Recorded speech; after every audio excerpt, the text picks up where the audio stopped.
Hasat durumu şu ana kadar iyidir bizimki. Hep suludur. Yani bayağı bir bakım yaptık biz de. Bayağı bir emek verdik. Gübresidir, suyudur, ilacıdır, hepsini eksik etmedik. Yaklaşık 1000 dönüm buğday ekmişiz. Verim de şu an çok iyi. Memnunuz yani. Yani biz ortalama 500-600 kilo bekliyorduk. Beklentimizin üstüne çıktı ya şu an. Geçen seneye göre bu sene daha iyi. Geçen sene bu elektrik falan biraz borcu falan bizi zorluyor ama buğday verimi iyi olduğu zaman kurtarıyor. Yağış yoktu. Yani yağış sonradan geldi, artık o tarlalar kurudu. Suyla, hepsi kuyuyla suladık. Yağış fazla olsaydı iyiydi yani. Daha rahat olurduk. Maliyet yüksektir abi. Gübre şu an başını almış gitmiş yani. Elektrik öyle. Mazot desen zaten uçmuş. Hepsi yani. Maliyet yüksek yani. Bir de verim alamazsak kökten zarar ediyoruz. Verim aldığımız zaman da kurtarıyor işte. Buğday fiyatı şu an birinci grup 13.750. Yani proteine göre değişiyor işte. 13.000.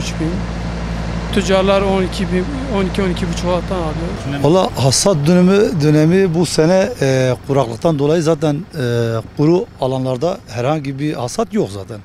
Sadece sulularda var. Sulularda da o kadar çok masraf oldu ki artık masrafını kurtarmıyor. Yani hem TEDAŞ olsun, hem gübre fiyatları olsun, hem mazot olsun. Yani artık bu sene çiftçi bıktı yani. Biz de şu anda ekiyoruz. Görüyorsunuz yani. Bu kadar masraf ediyor. Şu anda gübrenin tonu 30 liraya dayandı. Mazotun litresi 55 liraya dayandı.